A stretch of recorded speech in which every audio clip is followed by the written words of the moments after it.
أشهد أن لا إله إلا الله إياه نعبد وإياه نستعين وأشهد أن محمدا رسول الله صادق الوعد الأمين اللهم صل وسلم على نبينا محمد وعلى آله وصحبه أجمعين أما بعد. Pertama-tama kita panjatkan puja dan puji syukur kehadirat Allah Subhanahu wa taala yang tidak henti-hentinya melimpahkan kepada kita semua nikmat-nikmatnya, terutama dalam nikmat Islam, demikian pula nikmat taufik dimudahkan kita oleh Allah Subhanahu wa taala untuk melangkahkan kaki kita menuju rumahnya, melaksanakan salah satu perintahnya yaitu sholat subuh berjamaah, dan kemudian kita lanjutkan dengan menyempatkan hadir di majelis ta'lim. Salawat dan salam tidak lupa kita sampaikan kepada Nabi kita Nabi Muhammad sallallahu alaihi wasallam, kepada keluarganya, para sahabatnya, dan orang-orang yang mengikutinya hingga hari kiamat.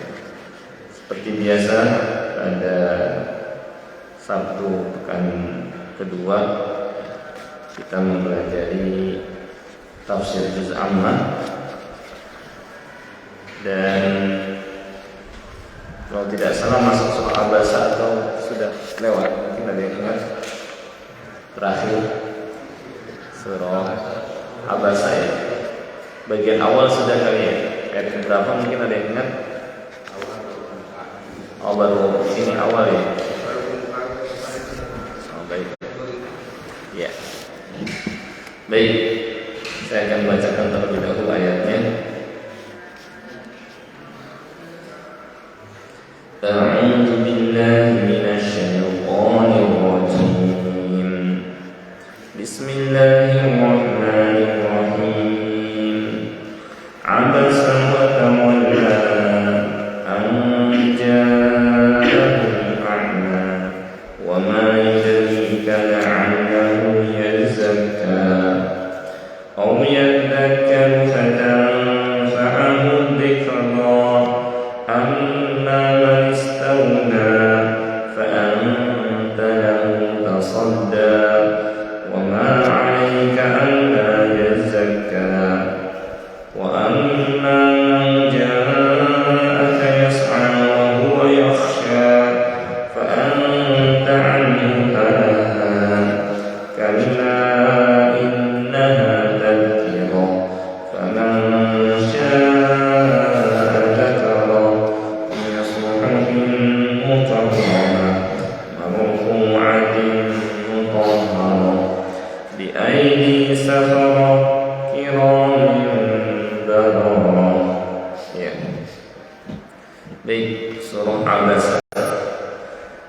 disebut Abasa diambil dari yakni awal ayat ini ya, berbunyi Abasa wa tawalla, yang arti Abasa adalah bermuka masam. Nanti akan diterangkan lebih lanjut. Dan surah ini tergolong ke dalam surah Makkiyah yang diturunkan sebelum Nabi Shallallahu Alaihi Wasallam hijrah ke Madinah. Ya, ketika Nabi Shallallahu Alaihi Wasallam masih berada di Mekah.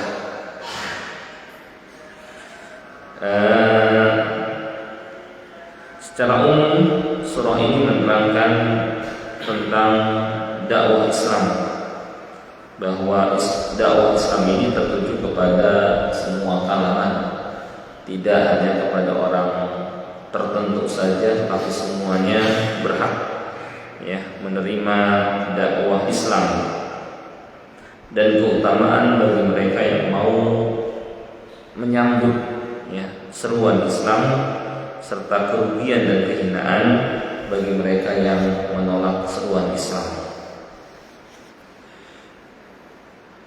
Di surah ini diterangkan kisah seorang sahabat yang matanya buta, yang datang kepada Rasulullah SAW untuk belajar agama, dan menerangkan pula tentang teguran kepada Rasulullah SAW karena beliau berpaling dari orang yang buta ini. Allah berfirman, abasa wa tawalla. Dia, yakni tertuju kepada Nabi Muhammad sallallahu alaihi wasallam, bermuka masam dan berpaling, ya. Yakni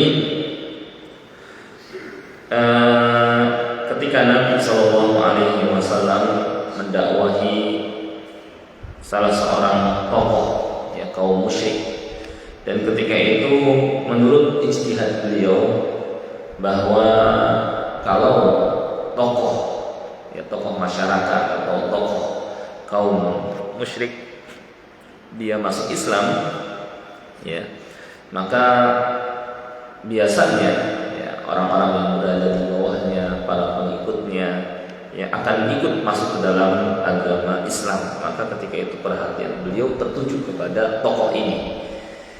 Saat beliau mendakwahinya, tiba-tiba datang seorang yang buta bernama Abdullah bin Ummi Maktum. Ya. Dan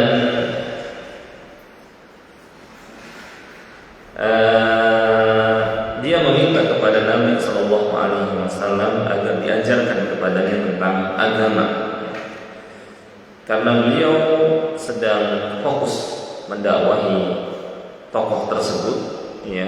Maka kemudian beliau seperti yang diterangkan di ayat ini bermuka masam, ya, dan berpaling darinya, ya. Tetap menghadap kepada orang atau tokoh tersebut. Maka karena beliau berpaling daripadanya, turunlah teguran dari Allah Subhanahu wa taala kepada Nabi kita sallallahu alaihi wasallam. Dan ayat ini menunjukkan, ya, bahwa Nabi sallallahu alaihi wasallam menerangkan, menyampaikan semua ayat, ya, wahyu yang turun kepada beliau. Tidak ada satupun ayat yang beliau sembunyikan. Karena kalau seandainya beliau sembunyikan, tentu beliau akan sembunyikan teguran ini, ya. Karena siapapun kita pasti malu kalau menyampaikan istilahnya teguran orang lain kepada kita. Kayak misalnya kita dalam suatu pekerjaan, kita mendapatkan surat peringatan, ya. Tentu kita semua nggak mau orang lain pada tahu, ya, kita mendapatkan SP disampaikan, ya. Nah, ini menunjukkan Nabi Shallallahu Alaihi Wasallam menyampaikan wahyu yang beliau terima dan tidak ada satupun yang beliau sembunyikan, ya. Karena kalau seandainya beliau menyembunyikan satu ayat, ya, tentu beliau akan menyembunyikan surah ini yang menerangkan teguran Allah Subhanahu wa taala kepada beliau. Imam Tirmidzi rahimahullah meriwayatkan dengan sanadnya yang sampai kepada Aisyah radhiyallahu anha, katanya, unzila abasa wa tawalla fi ibni ummi Maktum al-a'ma. Surah Abasa wa tawalla ini turun berkenaan dengan Abdullah bin Ummi Maktum yang matanya buta. Ata Rasulullah sallallahu alaihi wasallam faja'ala yaqul. Dia datang kepada Rasulullah sallallahu alaihi wasallam seraya berkata, ya Rasulullah arsyidni. Wahai Rasulullah, bimbing saya. Wa inda Rasulillah sallallahu alaihi wasallam rajulun min udhama'il musyrikin. Ketika itu di dekat Rasulullah sallallahu alaihi wasallam ada tokoh kaum musyrik, ya. Karena beliau perhatian kepada tokoh tersebut, padahal tokoh ini merasa tidak butuh dengan dakwah, sedangkan Abdullah bin Ummi Maktum dia membutuhkan dakwah dan pengajaran, ya. Ketika itu Rasulullah SAW mengira bahwa dengan masuk Islamnya tokohnya, maka pengikutnya ya akan masuk ke dalam agama Islam. Maka beliau yu'ridu'an, berpaling dari Abdullah bin Ummi Maktum, wa yu'minu 'alal akhar, dan tetap terus fokus mendakwahi tokoh tersebut. Maka berkenaan dengan ini turunlah surah Abasa ini. Ya. Ini sebab turunnya surah Abasa, karena beliau berpaling dari Abdullah bin Ummi Maktum, ya. Kata Aisyah radhiyallahu anha juga, kalau seandainya seandainya Rasulullah SAW menyembunyikan salah satu wahyu Allah, tentu beliau akan menyembunyikan teguran Allah kepada beliau di surah Abasa. Ternyata beliau tetap menyampaikan kepada umat, ya, menyampaikan surah Abasa ini kepada umat, menunjukkan beliau menyampaikan semuanya, gitu ya. Dan kalau kita perhatikan ayat ini, di ayat ini terdapat kelembutan Allah Subhanahu wa taala kepada Rasulnya sallallahu alaihi wasallam. Allah menegur dengan lembut, ya, kepada Nabi sallallahu alaihi wasallam. Karena di sini Allah Subhanahu wa taala tidak mengatakan engkau telah berbuka masa dan telah berpaling, tapi menggunakan dhamir ghaib dalam bahasa Arab atau kata ganti orang ketiga, dia. Ya, dia telah berbuka masa dan berpaling. Tidak langsung engkau, ya, tidak langsung menegur, ya, tapi secara halus, ya.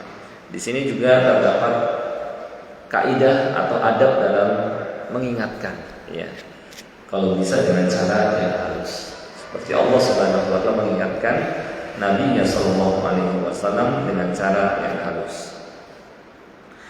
Kemudian firman Allah Ta'ala, anja'ahul a'ma, ketika datang kepadanya seorang yang buta, ya, seorang yang buta ini yakni Abdullah bin Ummi Maktum, ya.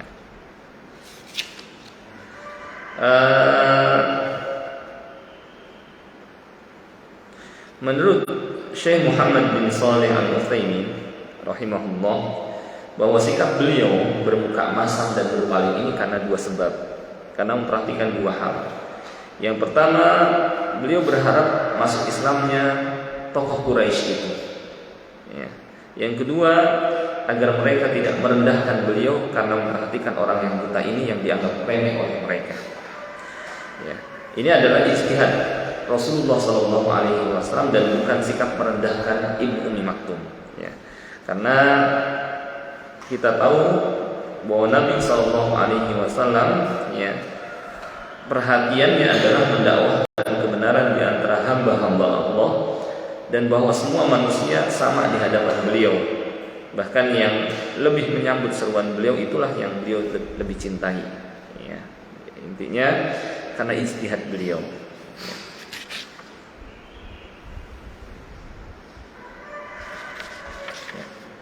Jadi kata Syekh Ibnu Utsaimin, ada dua sebab atau dua hal kenapa Nabi Shallallahu Alaihi Wasallam bermuka masam dan berpaling dari Abdullah bin Ummi Maktum. Yang pertama, karena beliau ingin tokoh ini masuk Islam, ya. Yang kedua, agar mereka tidak merendahkan beliau karena memperhatikan orang yang buta ini yang dianggap remeh oleh mereka, ya. Dan ini ijtihad Nabi Sallallahu Alaihi Wasallam dan bukan sikap meremehkan atau merendahkan Abdullah bin Ummi Maktum. Karena Nabi Sallallahu Alaihi Wasallam, ya, perhatian dalam dakwahnya, ya, adalah mengarahkan dakwahnya kepada semua manusia dan sama semuanya di hadapan beliau, dan bahwa yang lebih beliau cintai adalah orang yang lebih menyambut dakwah beliau Sallallahu Alaihi Wasallam, ya.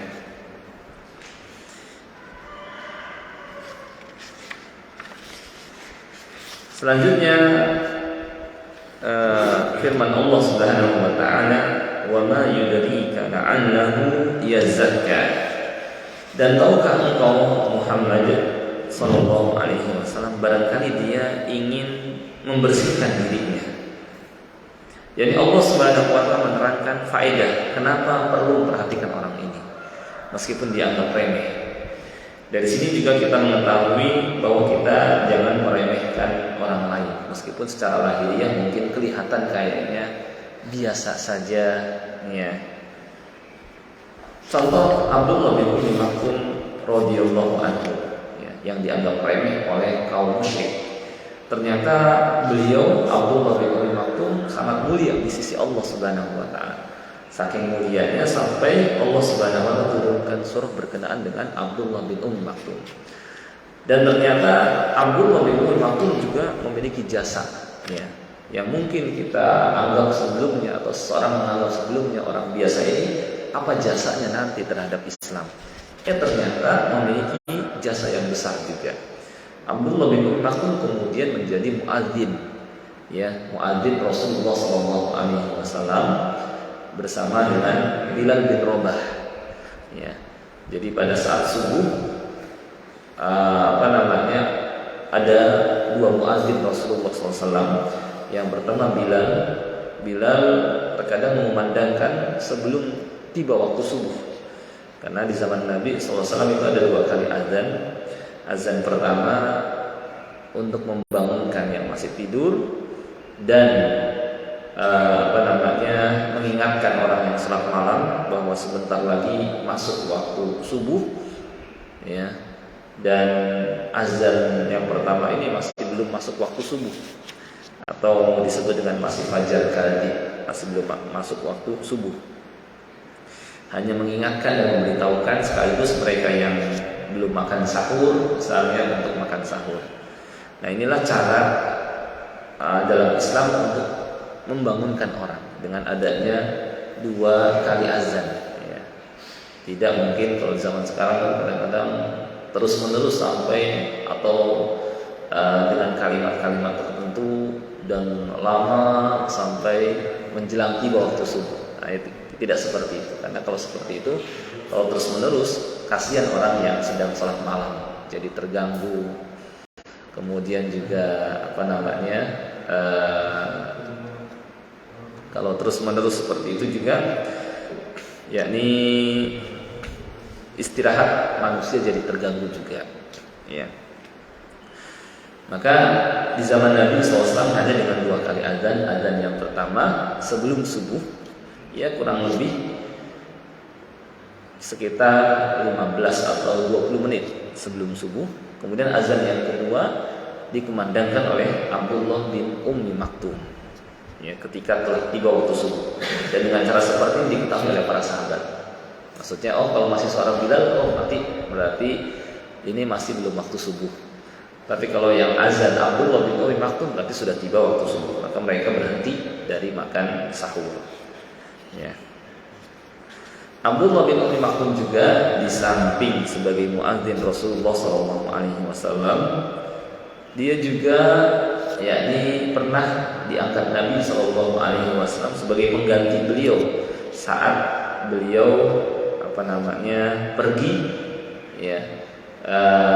meninggalkan Madinah. Ini menunjukkan kemuliaan Abdullah bin Umi Maktum menjadi pengganti Rasulullah SAW.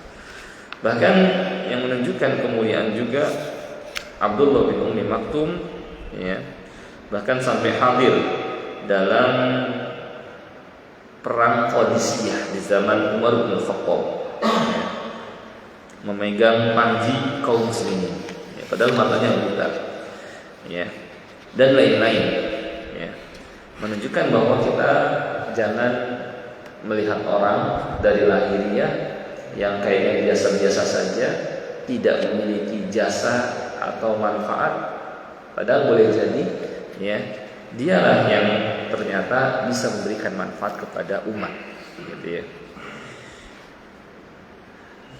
Terkadang memang misalnya antara emas dengan balok kayu, emas tentu lebih berharga, tetapi dalam kondisi tertentu, balok lebih berharga.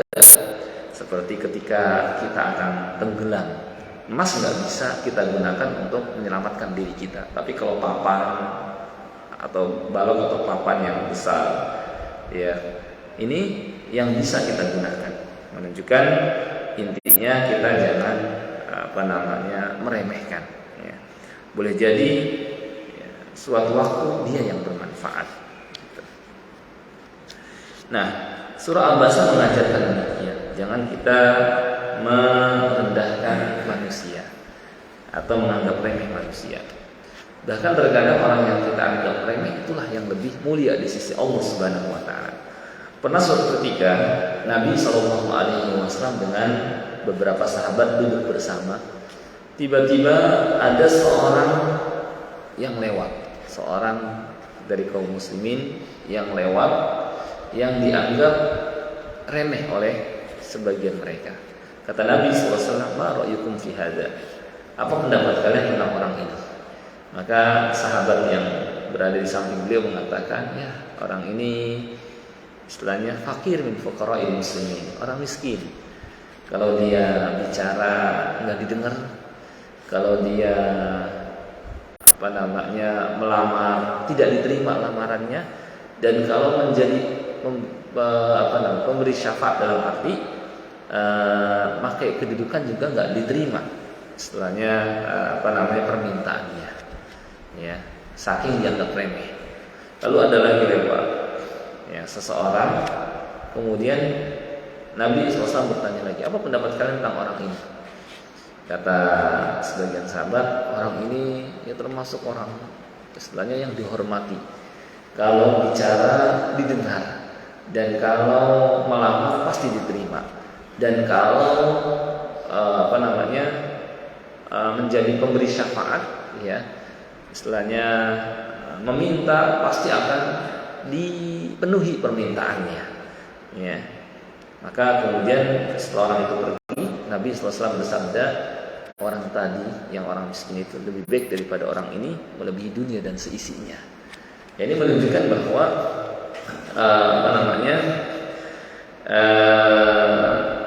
orang yang kita anggap dia remeh, ternyata dia lebih mulia di sisi Allah Subhanahu wa taala. Dan bahwa kemuliaan seseorang adalah bukan dilihat dari penampilan, bukan dilihat dari harta, bukan dilihat dari kedudukan di masyarakat, tetapi tergantung ketakwaan dia kepada Allah Subhanahu wa taala. Inna akramakum indallahi atqakum. Sesungguhnya orang yang paling mulia di antara kalian di sisi Allah adalah orang yang paling bertakwa, ya. Baik, selanjutnya firman Allah Subhanahu wa taala, "Wa ma yudrika 'annahu yazakka." Tahukah engkau wahai Muhammad sallallahu alaihi wasallam bahwa barangkali dia datang kepadamu dengan maksud membersihkan dirinya, ya, yakni dari dosa atau dari akhlak yang tercela. Dia ingin memperbaiki dirinya, ya. Dan ini tentu lebih berhak untuk diperhatikan karena dia berkeinginan untuk memperbaiki dirinya, membersihkan dirinya dari dosa, dari akhlak yang buruk, ya. Dan kalau kita perhatikan, ya, membersihkan diri ini termasuk di antaranya terutama membersihkan batinnya dari yang menodai batinnya, termasuk di antaranya kayak dari keraguan kepada keyakinan, dari syirik kepada tauhid, dari maksiat kepada taat, dari penyakit hati, ya, hasad misalnya, kepada menginginkan kebaikan diperoleh oleh orang lain, ya, dan seterusnya, ya. Nah, ini contoh membersihkan diri, ya. Selanjutnya kata Allah Subhanahu wa taala, "Aw yadzakkaru fatanfa'ahu dzikra," atau dia ingin dapatkan pelajaran yang mana pelajaran itu bermanfaat bagi dia, ya, yang mana pelajaran itu bermanfaat bagi dia sehingga dia mengamalkan, ya. Dari ayat ini diketahui bahwa sepatutnya seorang alim, seorang dai, seorang guru lebih memperhatikan atau memberikan perhatian lebih, ya, kepada penuntut ilmu yang memang lebih membutuhkan, lebih semangat, lebih mengharap daripada yang lain, ya. Maka ada kaidah, la yutraku amrun ma'lum li amrin mawhum wala maslahatun mutahaqqiqah li maslahatin mutawahhimah. Tidaklah ditinggalkan perkara yang jelas maslahatnya karena perkara yang belum jelas maslahatnya, dan maslahat yang tampak terwujud tidaklah ditinggalkan karena maslahat yang masih dikira-kira. Jadi intinya yang jelas tidaklah ditinggalkan karena sesuatu yang belum jelas. Orang ini sudah jelas, yakni Abdullah bin Maktum sudah jelas dia menginginkan kebaikan. Tapi orang tokoh Quraisy itu belum jelas, ya, menginginkan kebaikan. Ya. Maka mendingan yang menginginkan saja daripada yang tidak menginginkan. Kemudian Allah Subhanahu wa taala menerangkan keadaan orang yang satu lagi, tokoh ini. Amma man istawna. Adapun orang yang merasa dirinya serba cukup, ya, sudah terpenuhi keinginannya, ya. Seperti para tokoh-tokoh Quraisy yang sedang didakwahi oleh Rasulullah SAW yang diharapkan masuk ke dalam agama Islam, di mana mereka merasa cukup dengan hartanya, sehingga nggak merasa butuh dengan dakwah, ya, dan merasa cukup dengan kedudukannya, sehingga nggak perlu dia mencari. Ini sudah cukup, dia sudah merasa nyaman dalam hidup ini. Nggak perlu ngikutin seruan Nabi SAW karena sudah merasa nyaman dengan kedudukannya, nyaman dengan hartanya, nyaman dengan keluarganya, nyaman di masyarakat. Mau apa lagi? Ini yang saya inginkan. Saya nggak menginginkan lebih dari itu, ya. Sehingga dia merasa nggak butuh dengan seruan Nabi SAW yang padahal seruan beliau untuk kebahagiaannya bukan hanya di dunia tapi di akhirat, sedangkan dia hanya menginginkan kebahagiaan di dunia saja. Fa'anta lahu tasaddaq, tetapi engkau malah memberikan perhatian kepadanya, ya. Wa ma 'alaika alla yazakka, padahal engkau tidaklah dicela kalau orang tersebut tidak mau membersihkan dirinya, tidak mau memperbaiki dirinya, tidak mau beriman kepada beliau. Beliau tidaklah dicela karena tugas beliau adalah menyampaikan itu saja, ya. Maksudnya apa? Engkau tidaklah dipaksa agar menjadikan orang beriman, termasuk tokoh ini, ya. Dan kalaupun dia nggak beriman, ya, nggak mau memperbaiki dirinya, membersihkan dirinya, engkau tidak disalahkan karena tugasmu adalah menyampaikan dan tidak ditugaskan untuk menjadikan manusia beriman. Yang penting engkau sudah menyampaikan, dia mau atau tidak, berarti engkau sudah menjalankan tugas. Nah, inilah seorang dai. Perhatiannya yang ini menyampaikan, bukan menjadikan orang istilahnya mau mengikuti, tidak memaksa, istilahnya tidak memaksa. Ya, yang penting sudah disampaikan. Ya. Maka kalau kita lihat sejarah para nabi alaihi wassalatu wassalam, para nabi dikatakan telah sukses dalam dakwahnya itu, ya, ketika karena mereka telah menyampaikan risalah, ya. Meskipun mungkin yang mau mengikuti hanya 2 orang, hanya seorang, hanya segelintir orang. Maka disebutkan di dalam hadis bahwa suatu ketika diperlihatkan kepada Nabi SAW berikut umatnya. Ketika itu ada yang Nabi pengikutnya hanya 2 orang, Nabi yang hanya segelintir orang, dan bahkan ada Nabi yang tidak punya pengikut, ya. Kalau kita perhatikan, apakah Nabi tersebut tidak berhasil dalam dakwah? Tidak, bahkan Nabi tersebut berhasil dalam dakwah, ya, berhasil karena mereka telah menyampaikan tugas, ya, sudah melaksanakan tugas, menyampaikan risalah Allah Subhanahu wa taala kepada mereka. Maka mereka dikatakan sukses, meskipun yang ngikutin cuma 1-2 orang, ya. Jadi sukses dalam dakwah itu bukan banyak pengikut, tetapi sudahkah dia sampaikan istilahnya risalah Islam kepada mereka. Kalau sudah berarti sukses, itu intinya, ya. Kemudian kata Allah Subhanahu wa taala, wa amma man ja'aka yas'a, adapun orang yang datang kepadamu dengan bersegera, dengan semangat, menginginkan kebaikan, menginginkan pengajaran, menginginkan ilmu, wa huwa yakhsha, sedangkan dia takut kepada Allah Subhanahu wa taala, takut kalau nanti berhadapan dengan Allah bertanya kepadanya, apa yang sudah kamu lakukan, ya, kenapa dalam hidupmu engkau tidak berusaha mencari kebenaran, ya, kenapa dalam hidupmu engkau istilahnya engkau lewatkan waktu begitu saja, tidak mau istilahnya beramal dan memperbaiki diri. Dia takut kalau Allah Subhanahu wa taala bertanya kepadanya nanti pada hari kiamat, dan dia ingin memperbaiki dirinya, ya, dia ingin keselamatan di dunia dan di akhirat. Fa anta anhu talaha, tapi engkau malah mengabaikannya, kata Allah. Ya. Maka setelah Allah Subhanahu wa taala menegur kepada Nabi sallallahu alaihi wasallam, maka kemudian beliau langsung, keadaan beliau setelahnya menjadi luar biasa.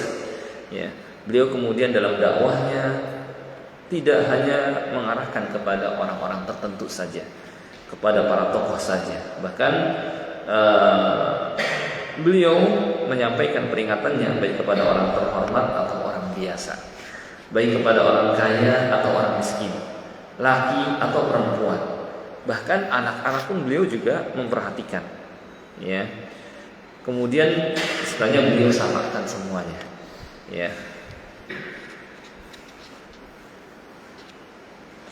Dan setelah turun ayat ini juga disebutkan oleh Sufyan Ats-Tsauri, maka Nabi Shallallahu Alaihi Wasallam setelah itu ketika melihat Ibnu Ummi Maktum membuka selendangnya dan berkata, selamat datang orang yang karenanya Robku, Tuhanku menegurku, sambil bersabda, adakah yang bisa dibantu? Ya, beliau juga mengangkatnya sebagai pengganti beliau di Madinah 2 kali dalam 2 peperangan yang dilakukan Rasulullah Shallallahu Alaihi Wasallam. Anas berkata, aku pernah melihatnya pada perang Qadisiyah, yakni Abdullah bin Ummi Maktum menunggang kendaraan dengan mengenakan baju besi dan panji berwarna hitam. Ya. Nah ini istilahnya peringatan atau teguran dan yang perlu diperhatikan dalam dakwah. Semuanya sama di hadapannya. Yang lebih semangat dan menyambut dialah yang lebih diutamakan. Ya. Ini dari surah ini. Maka kemudian Allah Subhanahu wa taala pertegas lagi. Kalla innaha tadhkirah, sekali-kali jangan begitu. Yakni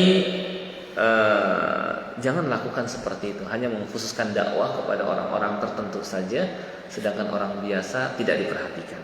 Innaha tadhkirah, sesungguhnya ajaran-ajaran Allah ini adalah peringatan kepada semua kalangan, semua makhluk, yang dengannya Allah Subhanahu wa taala memperingatkan hamba-hambanya, menerangkan apa yang mereka butuhkan serta menerangkan yang benar dari yang batil agar mereka tidak tersesat.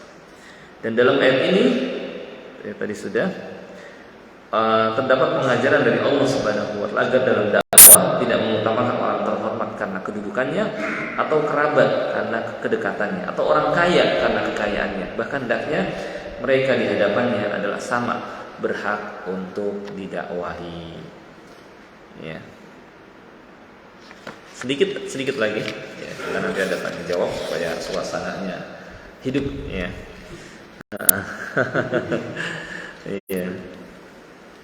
Kalla innaha tadhkirah faman syaa'a dzakara. Maka barang siapa yang menghendaki, ya, menginginkan kebaikan, tentu dia akan memperhatikan peringatan Allah Subhanahu wa taala ini dan mengamalkannya. Yakni di ayat ini Allah Subhanahu wa taala memberikan pilihan, dan bahwa Allah Subhanahu wa taala tidak memaksa. Tetapi karena keadilan Allah Subhanahu wa taala, mereka yang menolak, mereka yang tidak mau mengamalkan, ya, mereka berhak mendapatkan hukuman. Karena ini bentuk kasih sayang Allah kepada mereka, tapi mereka menolaknya. Ya. Di sini Allah Subhanahu wa taala memberikan pilihan kepada manusia. Faman syaa'a dzakara, barang siapa yang mau maka dia bisa beriman. Ya. Dia bisa menyambut seruan itu. Allah tidak memaksa. Secara takdir Allah berikan pilihan. Secara syarak Allah tidak ridho kalau manusia malah menolak peringatan Allah Subhanahu wa taala ini. Ya. Dan menunjukkan bahwa manusia tidak dipaksa dalam tindakannya. Di dalamnya terdapat bantahan terhadap kaum Qadariyah, Jabriyah, ya, yang mengatakan bahwa manusia dalam hidupnya terpaksa, dan ibarat manusia itu ibarat pohon yang kalau gerak itu karena ada angin yang menggoyangnya, dia nggak bisa berbuat apa-apa. Bahkan tidak demikian. Dan kita merasakan bahwa Allah Subhanahu wa taala telah memberikan kepada kita pilihan sehingga kita dapat memilih. Akan tetapi apa yang kita pilih, apa yang kita rencanakan, ya tergantung. Kalau Allah kehendaki izinkan untuk terjadi maka terjadi, kalau enggak maka enggak akan terjadi. Gitu ya. Sedikit lagi. Ya, fi suhufin mukarramah. Yang mana peringatan ini, Al-Qur'an ini ya berada dalam kitab-kitab yang dimuliakan ya di sisi Allah Subhanahu wa taala, yaitu Lauh Mahfuz. Yakni peringatan yang ada dalam Al-Qur'an ini tercantum dalam Lauh Mahfuz. Lauh Mahfuz adalah tempat di mana dituliskan di situ takdir Allah Subhanahu wa taala dan berbagai macam hal. Dan atau tercantum juga dalam kitab-kitab para nabi. Inti ajaran Al-Qur'an sama seperti yang disebutkan dalam kitab-kitab sebelumnya. Marfu'atin mutahharah, yang ditinggikan, yakni kedudukan Al-Qur'an sangat tinggi sekali di sisi Allah Subhanahu wa taala. Ya. Bahkan dengannya pula Allah Subhanahu wa taala tinggikan satu kaum. Rasulullah sallallahu alaihi wasallam bersabda, "Innallaha yarfa'u bihadzal kitabi aqwama wa yadh'u bihi akharin." Sesungguhnya Allah akan meninggikan satu kaum dengan Al-Qur'an ini dan akan merendahkan pula satu kaum dengan Al-Qur'an ini. Mutahharah, lagi disucikan, yakni tidak bisa disentuh oleh setan. Ya, demikian pula dibersihkan, disucikan betul-betul kitab suci dalam arti tidak bisa ditambah, tidak bisa dikurang dan tidak bisa diselewengkan. Berbeda dengan kitab-kitab sebelum Al-Qur'an yang terjadi penambahan, yang terjadi pengurangan, yang terjadi perubahan. Al-Qur'anul Karim dijaga oleh Allah Subhanahu wa taala sehingga tidak bisa diotak-atik oleh tangan manusia, karena Allah yang menjaganya.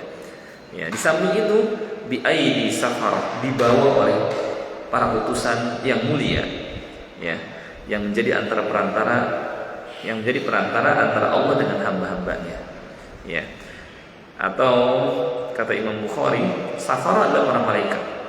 Ia memperbaiki hubungan mereka. Mereka dianggap sebagai safir, duta, menjadi duta antara Allah dengan hambanya. Ya. Yang turun dengan bawa wahyu Allah Subhanahu wa taala, di mana keadaan duta itu biasa memperbaiki hubungan. Yakni dengan Al-Qur'an maka hubungan manusia dengan Allah Subhanahu wa taala menjadi baik. Dan terakhir, kiramin bararah, yang mana keadaan para malaikat tersebut kiram, mulia, yakni mulia fisiknya, sempurna, dan mulia akhlaknya. Ya.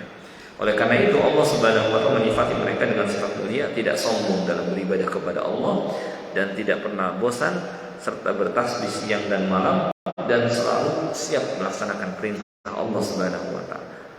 Lagi berbakti, yakni yang senantiasa taat kepada Allah Subhanahu wa taala. Bisa juga diartikan baiknya hati dan amal mereka. Dan ini semua merupakan bentuk penjagaan Allah Subhanahu wa taala terhadap Al-Qur'an. Ya, dari mulai dikirim malaikat yang pilihan, malaikat Jibril, pemimpin malaikat, dan diturunkan kepada manusia terbaik, Nabi Muhammad sallallahu alaihi wasallam. Ya.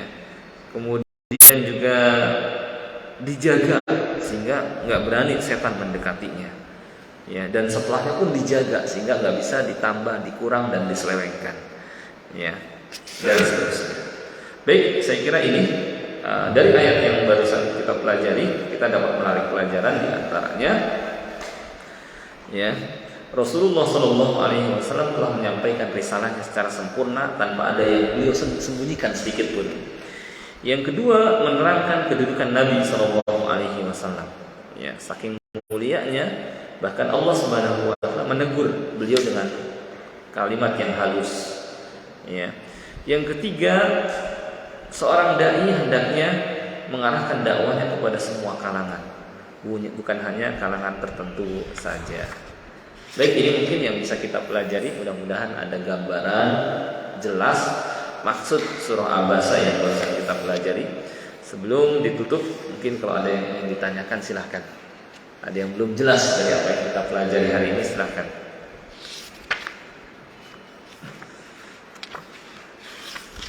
supaya ada interaksi, ya. Kepanjangan juga karena memang masih terkait antara ayat yang tadi dengan ayat setelahnya. Kalau ada yang mau tanyakan silahkan. Ya, silahkan. Waalaikumsalam warahmatullahi wabarakatuh. Kalau Abdullah bin Umi Maktum itu binnya terhadap ibunya, apa Umi Maktum itu seorang laki-laki? Iya, kalau dari segi lafaz Ummi Maktum, ya, ibu Maktum, ya, kunyah untuk perempuan. Wallahu a'lam. Mungkin istilahnya saya harus lihat kayak biografi para sahabat, kenapa dinisbatkan kepada bin Ummi Maktum, kepada ibunya, ya. Ada beberapa sebab biasanya ketika dinisbatkan seseorang kepada ibunya, ya. Bisa tidak diketahui siapa ayahnya atau sebab lainnya. Wallahu a'lam. Zahirnya bin Ummi Maktum yakni putra kepada perempuan, Ummi Maktum. Cuma wallahu a'lam kenapa disebut Ummi Maktum, ya memang harus lihat kepada istilahnya tarjamah atau biografi para sahabat sehingga kita tahu kenapa dinisbatkan kepada misalnya Ummu Maktum dan siapa Ummu Maktum. Ya, wallahu a'lam. Saya belum tahu kalau untuk yang ini. Ya, ada lagi mungkin? Ya, silakan Pak. Waalaikumsalam warahmatullahi wabarakatuh.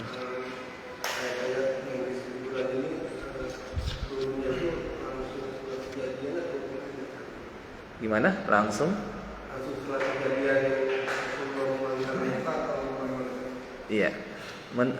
Dilihat dari zahirnya setelah Nabi SAW setelahnya ketika berpaling bermuka masam dari Abdullah bin Ummi Maktum, maka istilahnya tidak lama kemudian turunlah surah ini menegur Nabi SAW. Jadi segera gitu, tidak lama, karena kan kalau terlalu lama maka istilahnya ya sudah dilupakan masalahnya, itu sudah berlalu. Maka supaya tidak dilupakan dan terus diingat dan menjadi pegangan, ya harus segera diturunkan. Jadi intinya ketika telah terjadi sikap tersebut, maka Allah Subhanahu wa taala segera menurunkan, dan ini menunjukkan perhatian besar Allah Subhanahu wa taala kepada nabinya sallallahu alaihi wasallam, di mana tindakan beliau selalu diawasi oleh Allah Subhanahu wa taala. Semua juga diawasi, maksudnya sangat diperhatikan sekali, sehingga ada sedikit salah sikap gitu, keliru sikap langsung ditegur, ya. Dan ya, termasuk bimbingan Allah Subhanahu wa taala kepada Nabi sallallahu alaihi wasallam, pengarahan Allah kepada beliau agar keadaan beliau karena sebagai panutan umat, pemimpin umat, dan teladan bagi manusia yang lain, gitu ya. Maka beliau jadikan keadaan beliau keadaan yang paling sempurna, ya, gitu. Dan Nabi SAW maksum, tetap maksum. Ya, bukan karena berarti ini menunjukkan tidak maksum, bukan, bahkan ini tetap Nabi SAW maksum, istilahnya tidak punya dosa. Karena istilahnya Allah dalam Al-Quran telah mengampuni dosa-dosanya yang terdahulu maupun yang akan datang, menunjukkan sudah. Dan ini adalah sifat yang tabiat manusia, kadang-kadang istilahnya pandangannya berbeda, ya, melihat bahwa sepertinya ini yang lebih baik, ternyata tidak demikian di sisi Allah Subhanahu wa taala. Ya, itu mungkin. Jadi intinya segera turun setelah kejadian itu. Wallahu a'lam. Ada lagi mungkin yang ingin ditanyakan? Ya, silakan Pak. Waalaikumsalam warahmatullahi wabarakatuh. Di ujung surat Al-Asr itu dikatakan seorang istri tidak kenal dengan suaminya lagi, seorang ibu tidak kenal dengan anaknya lagi, seorang bapak juga tidak kenal dengan anaknya lagi. Apa sebabnya? Iya. Jadi kata Allah diterangkan begini, yauma yafirrul mar'u min akhi, pada hari ketika seorang lari meninggalkan saudaranya sendiri, wa ummihi wa abihi, dari ibu dan bapaknya. Padahal itu orang-orang terdekat, kakak adik kan orang terdekat, bapak ibu kan orang terdekat. wa sahibatihi wa banihi, istri dan anak orang terdekat. Kenapa kok sampai meninggalkan? Sebabnya likulli imri'in minhum yauma idzin sya'nun yughni. Masing-masing dari mereka sibuk memperhatikan keselamatan dirinya. Jadi perhatiannya tertuju kepada keselamatan dirinya, ya, karena suasana begitu dahsyat, ingin keselamatan, ya, maka pergi meninggalkan. Ada berapa tafsir? Kalau pada saat terjadinya hari kiamat, maka itu wajar. Maksudnya pasti, bahkan disebutkan dalam Al-Quran keadaan pada hari kiamat saja. Wa tadau kullu dzati hamlin hamlaha wa taran nasa sukara. Sebelumnya yauma tarawnaha tadhhabu kullu murdi'atin amma ardha. Pada hari ketika engkau menyaksikan peristiwa hari kiamat, ya, kalau hadir, maka seorang ibu sampai lupa terhadap anaknya, sampai dilepas, karena kan perhatiannya tertuju kepada keselamatan. Padahal anaknya juga pasti dia, istilahnya dia ingin keselamatan, tapi ini sampai karena saking dahsyatnya. Atau sampai kata Allah, wa tadau kullu dzati hamlin hamlaha, wanita yang hamil langsung keguguran. Wa taran nasa sukara wa ma hum bisukara, dan kau lihat manusia dalam keadaan mabuk padahal mereka tidak mabuk. Walakin adzaballahi syadid, akan tapi azab Allah begitu dahsyat. Bisa karena itu. Atau menurut tafsir yang lain adalah karena mereka, terutama orang tua, dia tidak ingin ada yang menuntutnya, ya, maka supaya nggak ada yang nuntut dia, misalnya anak nggak nuntut dia melarikan diri supaya nggak dituntut nanti, karena mungkin dia meremehkan hak anak, tidak mendidik, tidak mengarahkan, tidak membimbing, tidak mengingatkan tentang akhirat, tidak menyuruh untuk beribadah kepada Allah, tidak menyuruh melaksanakan agama, ya, maka supaya tidak dituntut dia segera lari, menghindar supaya tidak dituntut, gitu ya.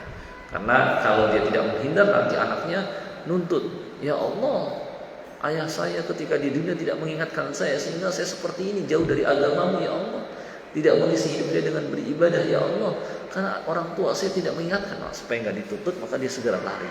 Dan dari semua yang dia punya hak terhadapnya tapi dia nggak penuhi, maka dia melarikan diri agar tidak dituntut. Itu menurut sebagian tafsir. Wallahu a'lam. Saya kira seperti itu. Gitu. Jelas ya, insyaallah. Baik, saya kira karena waktu sudah jam 6 ya. Jadi saya kira sudah cukup, mudah-mudahan yang sedikit ini dapat difahami, ya, dan kita bisa amalkan. Wallahu a'lam. Kita tutup dengan doa kafaratul majlis. Subhanakallahumma wa bihamdik asyhadu an la ilaha illa anta astaghfiruka wa atubu ilaik. Assalamualaikum warahmatullahi wabarakatuh.